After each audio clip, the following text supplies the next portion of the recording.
Процент локериха? Процент мелиха? 40% вообще даю хожу.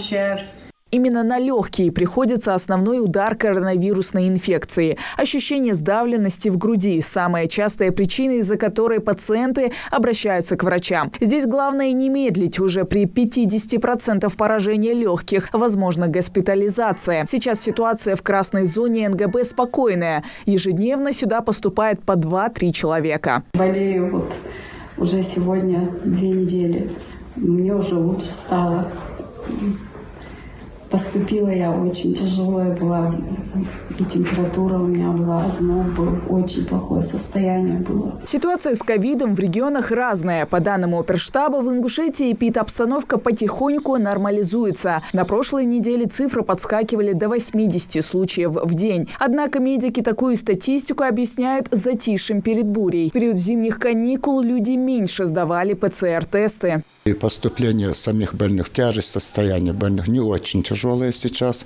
Скорее всего, отражается сама вакцинация, профилактика, проведение амбулаторной профилактики. Видимо, это все население понимает правильно и соблюдают, видимо, профилактические меры.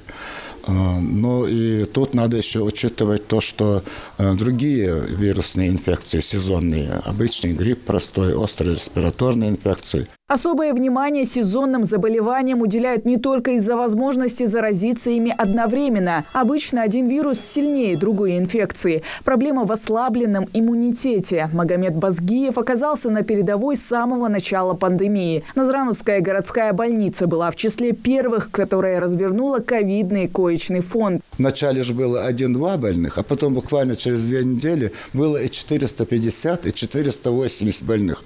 Но хорошо, что мы и кислород провели. Первое впечатление какое было? Я боялся, и все боялись, врачи. Но, видите, и работаем с больными и в палатах, и вместе с ними. Не боимся только потому, что носим маску, одеваем спецодежду и дома соблюдаем режим. Я со своими внуками не общаюсь, не контачу, пока я не проведу полный своей одежды обработку, и потом только иду к детям. Сейчас особенно важно соблюдать меры безопасности. Не успели специалисты отойти от африканского омикрона, как на Кипре обнаружили гибрид дельта-крон. Пока о нем мало что известно. В Ингушетии еще не зарегистрированы случаи заражения последними штаммами коронавируса.